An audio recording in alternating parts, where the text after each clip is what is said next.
กิจกรรมสวดมนต์พระไพรีพินาศครั้งที่15ประจำวันที่15พฤษภาคม2568รหัส245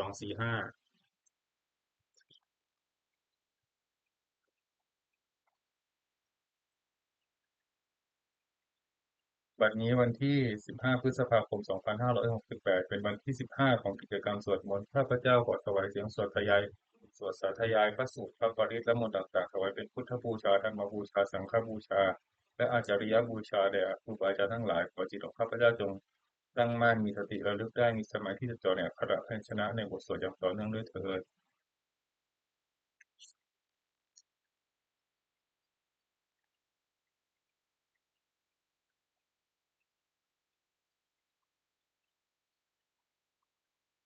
อะระหังสัมมาสัมพุทโธภควาพุทธังภควันตังอภิวาเทมิสวากขาโตภควตาธัมโมธัมมังนัมสสามิสุปฏิปันโนภควโตสาวกสังโฆสังฆังนามามิ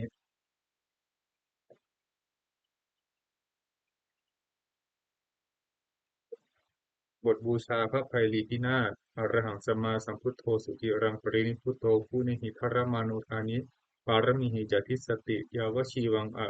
ะหังพุทธังธัมมังสังฆังสรณังคโตปุเชมิรัตนัตตยังธัมมังจรามิโสทินา บทสวดชุมนุมเทวดาสัมมันตาจักรวาเลสุอัตราคัจฉันตุเทวตาสัทธัมมังมุนิราชสสะสุนันตุสัพพะโมคคังสัคเคกาเมจรูปเปคิริสิขารตเตจันตลิเควิมาเนอิเปรเทจคาเมตรุวนคหาเนเคหะวัตถุมิเพเตอุมมาจยันตุเทวาชลถาลวิสเมยขคันทพนาคาอิทันตาสันติเกยังมุนิวาระวจนังสาทโวเมสุนันตุธรรมสวนากาโลอายัมพัทันตา ธรรมสวนกาโลอายัมพัทันตาธรรมสวนกาโลอายัมพัทันตานะโมตัสสะภะคะวะโตอะระหะโตสัมมาสัมพุทธัสสะนะโมตัสสะภะคะวะโตอะระหะโตสัมมาสัมพุทธัสสะนะโมตัสสะภะคะวะโตอะระหะโตสัมมาสัมพุทธัสสะพุทธังสรณังคัจฉามิธัมมังสรณังคัจฉามิสังฆังสรณังคัจฉามิทุติยัมปิพุทธังสรณังคัจฉามิทุติยัมปิธัมมังสรณังคัจฉามิทุติยัมปิสังฆังสรณังคัจฉามิตติยัมปิพุทธังสรณังคัจฉามิตติยัมปิธัมมังสรณังคัจฉามิตติยัมปิสังฆังสรณังคัจฉามินัตถิเมสรณังอัญญังพุทโธเมสรณังวรังเอเตนะสัจวัชเชนะสุทิมิโหตุสัพพทานัตถิเมสรณังอัญญังธัมโมเมสรณังวรังเอเตนะสัจวัชเชนะสุทิมิโหตุสัพพทานัตถิเมสรณังอัญญังสังโฆเมสรณังวรังเอเตนะสัจวัชเชนะสุทิมิโหตุสัพพทาอุสติรัตนะปนามคาถาพุทธังนะเมรัตนะภูตะสรีรจิตตังธัมมังนะเมรัตนะภูตะวิสุทธิสารังสังฆังนะเมรัตนะภูตะสุสีรทิฏฐิเอตังนะเมติรัตนังรัตนัตตยวหังสัมมาสัมโมสริตะวัตถุวิเศษภูตังอัญโยยายุตตะปุณโยภวะสัพพะวตังอสมิงตะยัมหิปิตะเทวะยะถาติทันเดเอกังวินะตะทิตะเรสมะสัมภเวนะโลเกกทาจิจะจิเรนจะปาตุภูตังคัมภีรยานะวิสยังอติทุตทสัทถังวินยูหิปันดิตะชะนะ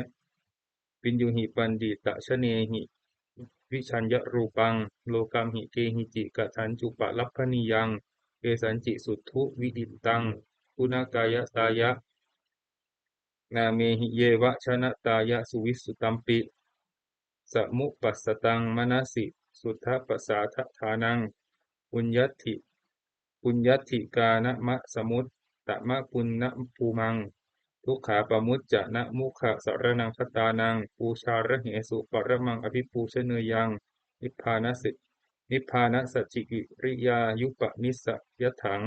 สัมมากิเลสมะละโสทะนะสิทธิยาจะ สาธุหิอัตตะกุสะเลหุปะเสวะนิยังปาเนหิจาปิสรนังคมะนิยะเมวะตัสมาหิตังติรตะนังสรนังคตัมหะทักกินที่วังคณะเนสุนมัสสมานาบูเชมะจาปิสะสะตังสุสะสะสะตังสุปะสันนจิตตาตัฏฐานุปาริจริยาสัทธารตตาจะ ปุญเยนะตัฏฐสุกะเตนะสุขีพเวมุเตเชนะตัสสะจะสัทธาปิสุวัตถิโหตุโยเจทะธัมมะวินยัมหิปะมานะภูโตโลกุตตราภิสัมโยนิยโตสุโพชังตัสโสปนิสสยะจะยายะอายัมปิโหตุวัตถุตเยปริจิโตสุปสาทกาโรบทสวดนามการสิทธิคาถาโยจักคุมาโมหมลาปากโทสามังวพุทโธสุกโตวิมุตโตมารัสสปาสาวินิโมจยันโตปาเปสิเคมังชนะตังวิเนยยังพุทธังวรันตังสิรสานามามิโลกัสสะนาคัญจวินายกันจะดันเตหัสสาเมชยสิทธิโหตุสัพพันตรายาจะวินาสเมนตุธัมโมทะโชโยวิยตัสสะสตุทัสเสสิโลกัสสะวิสุทธิมัคคังนิยานิโกธรรมทะรัสสทารีสาตาวะโหสันติกโรสุกินโนธัมมังวรันตังสิรสานามามิโมหปทาลังอุปสันตทาหังตันเตหัสสามิเชยสิทธิโหตุสัพพันตรายาจะวินาสเมนตุปทัมมเสนาสุขตานุโคโยโลกัสสะปะปุปะกิเลสเชตาสันโตปิยังสันตินิโยชิโกจาสวากขาตธรรมังวิคิตังกโรติสังฆังวรันตังสิรสานามามิพุทธานุพุทธังสมัสสีละดิทิงตันเตหัสสามิเชยสิทธิโหตุสัพพันตรายาจะวินาสเมนตุบทสวดนะโมการาถกคาถานะโมอะระหะโตสัมมาสัมพุทธัสสะมะเหสีโนนะโมอุตตมะธัมมัสสะสวากขาตัสเสวะเตนิทานะโมมหาสังฆัสสะปิวิสุทธัสสีลทิฏฐิโนนะโมโอมาตยารัตถัสสะรัตนัตตยัสสะสาธุกังนะโมโอมากาติตัสสะตัสสะวัตถุตยัสสะปินะโมการะปะภาเวนะวิคัจฉันตุอุปทวานะโมการานุภาเวนะสุวัตถิโหตุสัพพทานะโมการัสสะเตเทนะวิธินิโหมิเตชวา บทสวดมหาสมัยสูตรเอวัมเมสุตังเอกังสัมมยังภควาสกเกสุวิหารติกัปปิลวัตถุสมิงมหาวเนมหาตาภิกขุสังเคนะสัตถิงปัญจมะเตหิภิกขุสเตหิสัพเพหิวะอรหันเตหิทัสสหิจโลกธาตุหิเทวตาเยปุเยนะสนิปติตาหวนติภควันตังทัสนายะภิกขุสังคัญจะอัทโคจตุนังสุทาวาสกายิกานังเทวานังเอตถะโหสิอายังโคภควาสเกสุวิหารติกัปปิลวัตถุสมิงมหาวเน มหาตาภิกขุสังเขนะสัตถิงปัญจมัตเตหิภิกขุสเตหิสัพเพเหวะอรหันเตหิทัสสะหิจโลกธาตุหิเทวตาเยกุเยนะสนิปติตาโหนติภควันตังทัสนายภิกขุสังคัญจายันนูนะมะยัมปิเยนะภควาเตนุปสังกเมยามาอุปสังกมิตวาภควโตสันติเกปเจกะคทาปะเสยามาติอาราโคเทวตาเสยธาปินามะพลวาปุริโสสัมมินชิตังวาพะหังปะสะเรยะสาริตังวาพะหังสัมมินเชยะ เอวะเมวะสุทาวาเสสุเทเวสุอันตรหิตาภควโตประโตปตุระหังโสอัทโคตาเทวตาภควันตังอภิวาเทตวาเอกมันตังอัทถังโสเอกมันตังทิตาโคเอกาเทวตาภควโตสันติเกอิมังคทังอภาสิมหาสมโยปวะนัสมิงเทวกายาสมาคตาอาคาตัมหาอิมังธรรมะสมยังทักขิตาเยวะอปาราชิตาสังคันติอัทโคอปาราเทวตาภควโตสันติเกอิมังคทังอภาสิตัตระภิกขโวสมาทหังสุจิตตัง ตโนอุชุกะมะกังสุสารทิวะเนตานิขะเนตวาอินทริยานิรักขันติปันดิตาติอัตโคอปราเทวตาภควโตสันติกิอิมังคะทังอภาสิเจตวาชีลังเจตวาปะริคังอินทคีลังโอหัจจามเนชาเตจรันติสุทาวิมาลาจักกุมตาสุทันตาสุสุนาคาติอัตโคอปราเทวตาภควโตสันติเกอิมังคะทังอภาสิเยเกจิพุทธังสรณังคตาเสนะเตคามิสันติอปายภูมิงวหายามานุสังเทหังเทวกายังปริปุเรตันติติ อะระโคภควาภิกขุอมันเตสิเยปุเยนะภิกขเวทัสสสุโลกธาตุสุเทวตาเยปุเยนะสนิปติตาโหนติตถาคตังทัสสนายภิกขุสังคัญจะเยปิเตภิกขเวอหิสุงอติตมัฏฐานังอรันโตสมมาสัมพุทธาเดสัมปิภควันตานังเอตปรมาเยวะเทวตาสนิปติตาอหิสุงเสยธาปิไมหังเอตระหิเยปิเตภิกขเวภวิสสันติอนาคตมัฏฐานังอรันโตสมมาสัมพุทธาเวสัมปิภควันตานังเอตปรมาเยวะเทวตาสนิปติตาภวิสสันติเสยธาปิไมหังเอตระหิอจิกิสสามิภิกขเวเทวกายานังนามามิกิตยิสสามิภิกขเวเทวกายานังนามามิเตสิสสามิภิกขเวเทวกายานังนามามิตังสุนาคัสสารุกังมนัสสิกโรธาภาสิสสามิเตเอวัมปันเทเอวัมพันเตติโคเตภิกขุภควโตปัจจโสสุงภควาอิตถโวจา ติโลกะมนุกัสสามิยถาภูมาทัสสิตาเยสิตาคิริคัพพะรังอหิตตาสมาหิตาปุถุสิหาวสาลีนาโตมหังสาภิสัมพุโนโอทาตมานัสสะสุทธาวิปัสสนะมานาวิลา วิโยปัญจสัตเยตวาวะเนกาปิลาวัฏเวตาโตอมันตยิสัทธาสาวกเกสาสเนระเตเทวกายาอภิกันตาเตวิชานาถภิกขโวเตจะอัตตปะมะกรุงสุตวาพุทธศาสนังเตสัมปาตุระหุยานังอมนุสานาทัสสนังอเปเกสัตมัตถคุงสหัสสังอัฏฐสัตตริงสัตตังเอเกสหัสสานังอมนุสานามัทธสุงอเปเกนันตมัตถคุงทิสาสพพาพุตาอหุงปัญจสัพพังอภิญญายะวะวะคิตวานะจักขุมาตโตอมันตยิสัทธาสาวกเกสาสเนระเตเทวกายาอภิกันตาเตวิชานาถภิกขโวเยโวหังกิตยิสสามิขิราหิอนุปุปปโส สัตตะสหัสสะวยสาภูมากาปิลวัฏวาอิทิมันโตทิติมันโตวันนะวันโตยสัสสิโนโมทะมานะภิกามุงภิกขุนังสมิติงวะนังจะสหัสสะเหมวัตตายขานานัตตวันิโนอิทิมันโตทิติมันโตวันนะวันโตยสัสสิโนโมทะมานาภิกามุงภิกขุนังสมิติงวะนังสาตาคิราติสหัสสะยขานานัตตวันิโนอิทิมันโตทิติมันโตวันนะวันโตยสัสสิโนโมทะมานาภิกามุงภิกขุนังสมิติงวะนัง อิเจเตโสลัสสะสหัสสายขานานัตตวันิโนอิทิมันโตชุติมันโตวันนะวันโตยสสสิโนโมทะมานาภิกามุงภิกขุนังสมิติงวะนางเวสสามิตาปัญจสัตตายขานานัตตวันิโนอิทิมันโตชุติมันโตวันนะวันโตยสสสิโนโมทะมานาภิกามุงภิกขุนังสมิติงวะนางกุมพิโรราชกหิโกเวปุลสสะนิเวสนังปิโยนังสตสหัสสังยขานังปยิรูปาสติกุมพิโรราชกหิโกโสปะคาสามิติงวะนางปุริมันจาทิสังราชาทัตตะระโทปัสสาสติ ปันทพานังอธิปติมหาราชายสสิโสปุตตาปิตัสสะพะหาโวอินทนามามหาพลาอิทิมันโตชุติมันโตวันนะวันโตยสสสิโนโมทะมานาอภิกามุงพิปูนังสามิติงวะนังทักขินันจะที่สังราชาวิรุณโหตปัสสาสติกุมพันดานังอธิปติมหาราชายสสิโสปุตตาปิตัสสะพะหาโวอินทนามามหาพลาอิทิมันโตชุติมันโตวันนะวันโตยสสสิโนโมทะมานาอภิกามุงพิปูนังสามิติงวะนัง ปัจฉิมันจะที่สร้างราชาวิรูปโคปสาสตินาคานังอธิปติมหาราชาสสิโสอุตตาปิตัสสะพะหาโวอินทนามามหาพลาอิทิมันโตชุติมันโตวันนะวันโตยสสสิโนโมทะมานาภิกามุงทิกุนังสมิติวนังอุตตรัญจะที่สร้างราชากุเวโรตัปสสาสติยักขานังอธิปติมหาราชายสสิโสอุตตาปิตัสสะพะหาโวอินทนามามหาพลาอิทิมันโตชุติมันโตวันนะวันโตยสสสิโน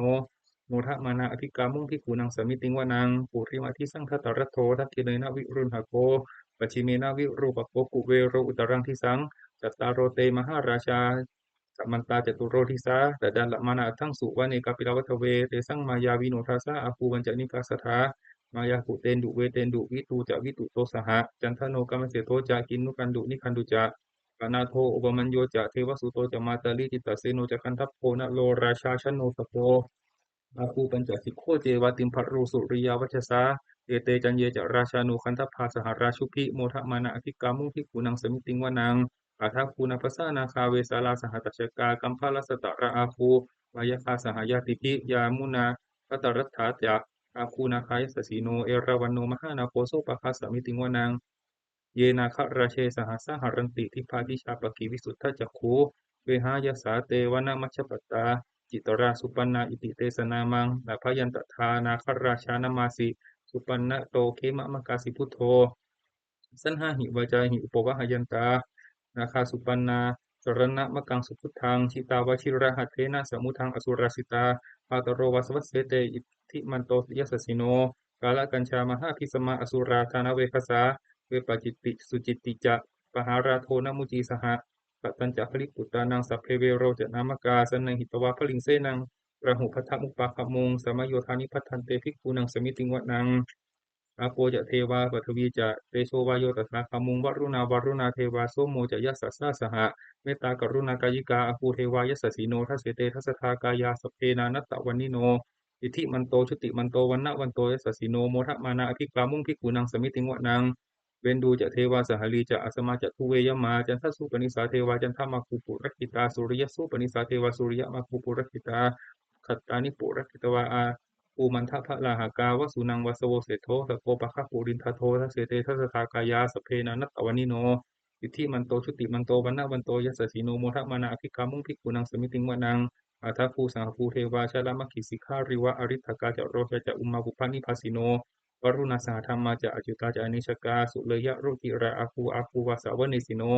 เสเตทัสสทากายาสเพนานัตตวานิโนอิทธิมันโตชุติมันโตวันนะวันโตยัสสสีโนโมทะมานาอภิกามุงภิกขุนังสมิติงวานัง สัมมานามหาสัมมานามานุสามานุสุตตมะหิตาปทุสิกาอาคูมโนปทุสิกาอาทา อัฏฐาคูหารโยเทวาเยจะโลหิตวาสิโนปาราคามหาปาราคาอภูเทวายัสสสิโนกเสติทัสสทากายาสเปนะนัตตวานิโนอิทิมันโตชุติมันโตปันนะวันโตยัสสสิโนโมทะมานาอธิกามุขิกุนังสมิติงวะนังสุกากรุมหะอรุณาอภูเวปนัสสะสหะ โอทาตไสหะปาโมคาอภูเทวาวิจักขณาสัทธามัตตาหารคชามิสกาเจสสิโนสุนยังอาคาปชินโนโยทิสาอภิวัสติเสเตทัสสทากายาสเพนานุตตวนิโนอิทิมันโตชุติมันโตวันนวันโตยัสสสิโนโมทะมานะอธิกามุงพิกุนังสมิติงวนังเขมิยาตุสิตายามากัตถกาเจยสสสิโนอัมพิตกาลามาเสธาโสตินามาจะอาสวานิมมานารติโนอาหูอัตตคูปรณิมิตา พระเสเตทัสสทากายาสพเพนานัตตวานิโนอิทิมันโตชุติมันโตวันนะวันโตยัสสสิโนโมทะมานาภิกามุงทิจุนังสมิทุงวนังปะเทเตเทวนิกายาสพเพนานัตตวานิโนนามันวะเยนะอาคัญชุงเยจันเยสัทธิสสหะปะวุฒชาติมัคคีลังโอคตินะมนาสวังทัคเคโมคตะรังนาคังจันทังวะอสิตาติตังสุพรหมมาปรมัตโตจะปุตตาอิทิมโตสหะกันังกุมารโรติโสจะโสปะคัสสมิติงวนังสหัสพรหมโลกานังมหาพรหมาพิติตติอุปปันโนชติมันโตพิสมากายโยยัสสสิโส พระเศรษฐาอิสระอาคูปัจเจกวัสวัตติโน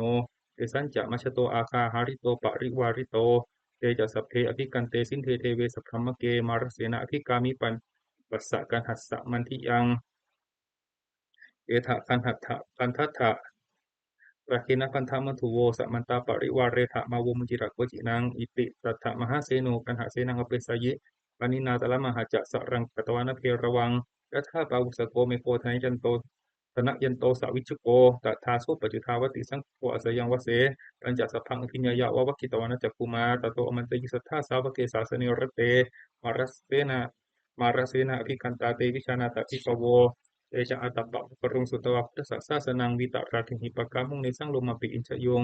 สัพเพวิชิตาสังขามาพยาติตายสัสสิโนโมทันติสังอูเตหิสาวกาเตชะเนสุทาติ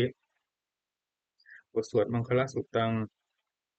อเสวนาจะพาลานังปันอิตานันจะเสวนาปูชาจะปูชนียานังเอตัมมังคลมุตตมังปฏิรูปะเทสาวาโซจะปุเปจะกตปุญญาตาอัตตสัมมาปณิทิจะเอตัมมังคลมุตตมังปาหุตจันจะสิปัญจะ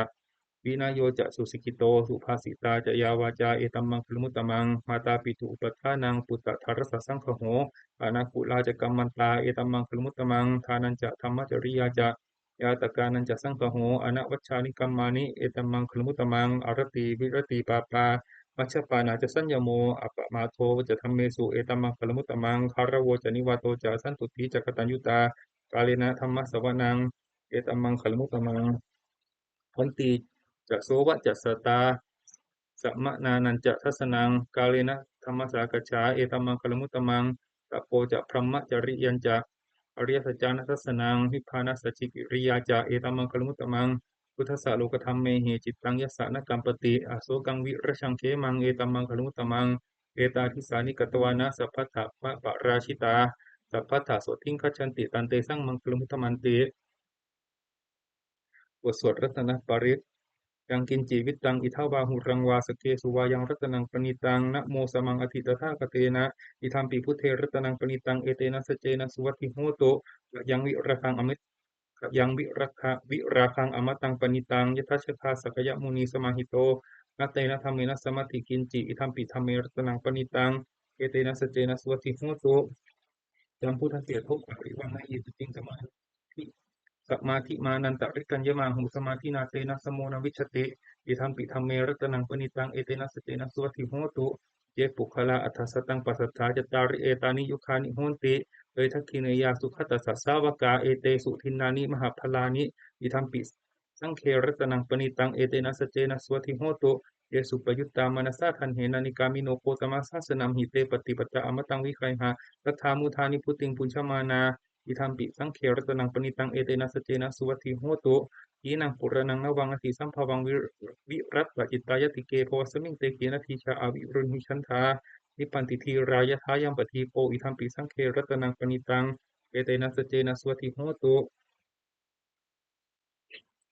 บทสวดธรรมบทสัสวะอัตตาหเวชิตังเสยโยยาจายังอิตราปชาอัตตะ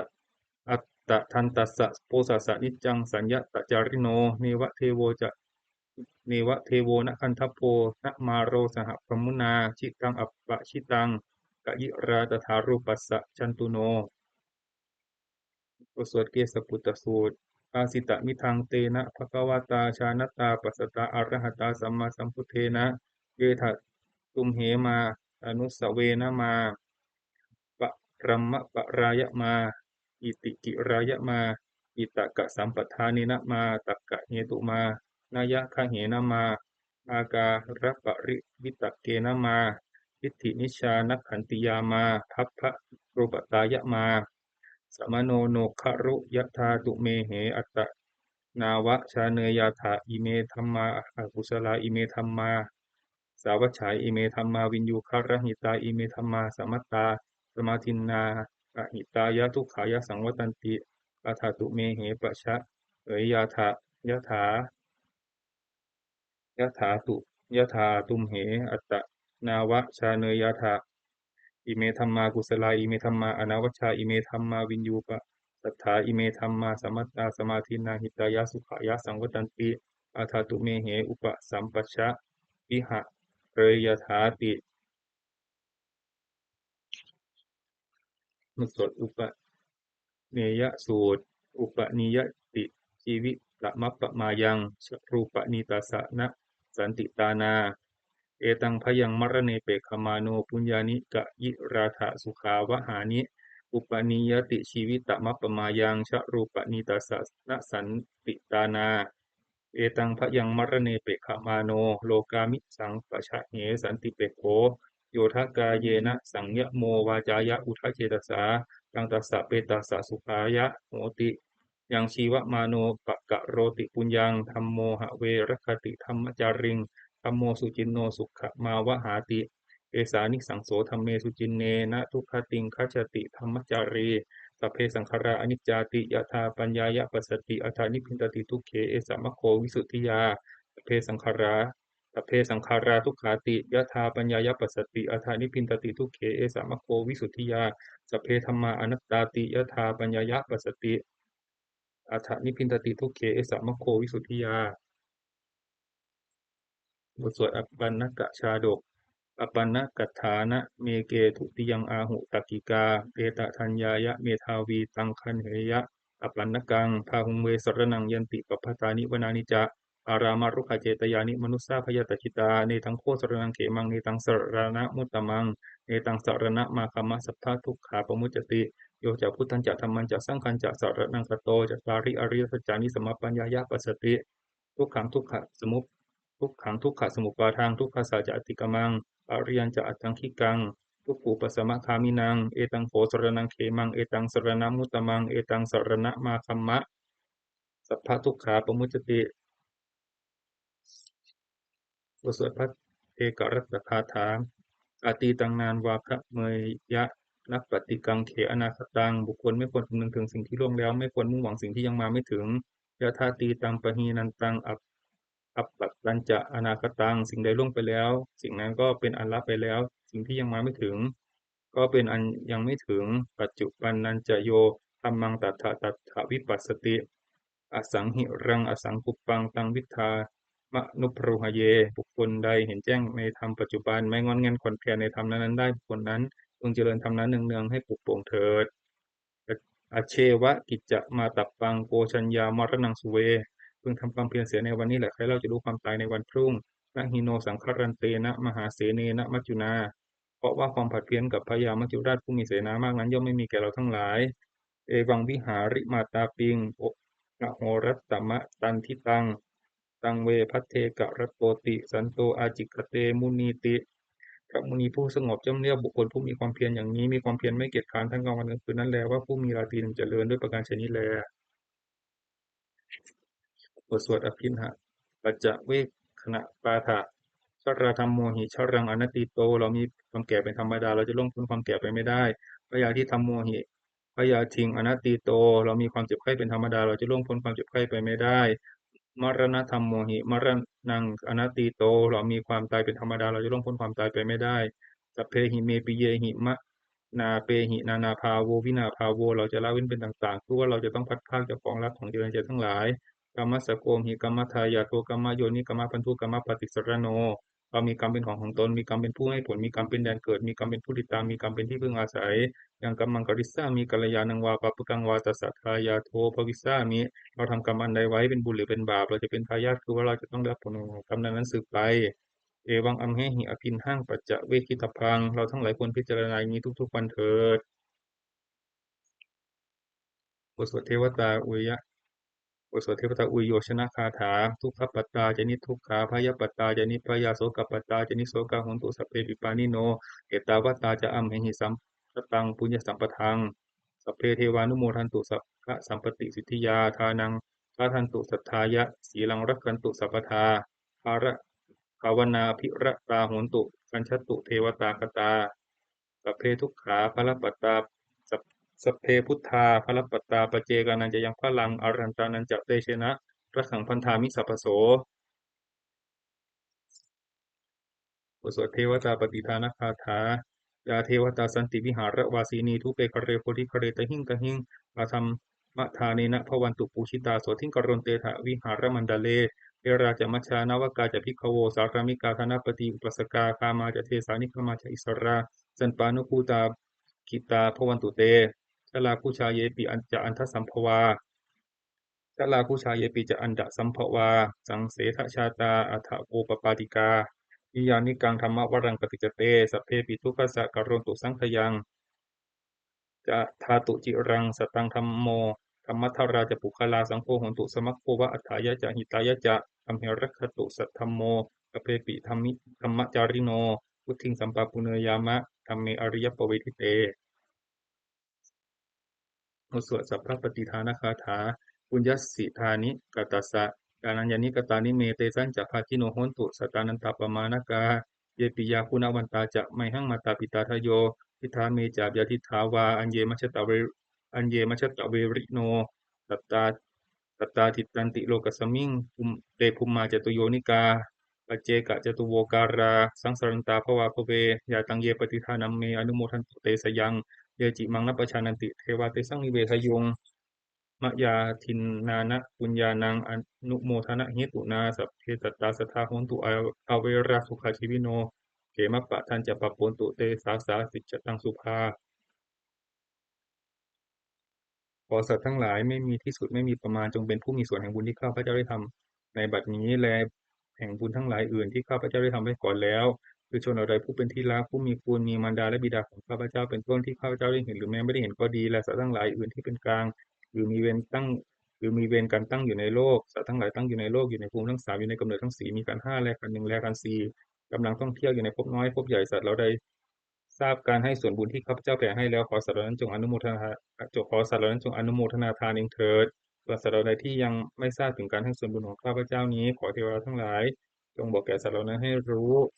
เพราะเหตุคืออนุโมทนาบุญทั้งหลายที่ข้าพเจ้าแผ่ให้แล้วขอสัตว์ทั้งปวงจงอย่ามีเวรอยู่เป็นสุขเสมอเถิดและจงถึงทางอันเกษมขอความปรารถนาอันดีของสัตว์เหล่านั้นจงสำเร็จเถิด ด้วยอานุภาพแห่งสัจจะอธิษฐานอานุภาพแห่งความเพียรและอานิสงส์แห่งการบูชาพระรัตนตรัยด้วยการสวดสาธยายมนต์พระสูตรพระปริตรและพระคาถาเหล่านี้ขอความสุขสวัสดีจงมีแก่ข้าพเจ้าขอให้พ้นจากทุกภัยทั้งปวงขอให้ข้าพเจ้าเจริญทั้งทางโลกและทางธรรมขอโดยเทพเทวาทั้งหลายโปรดอนุโมทนาในการสวด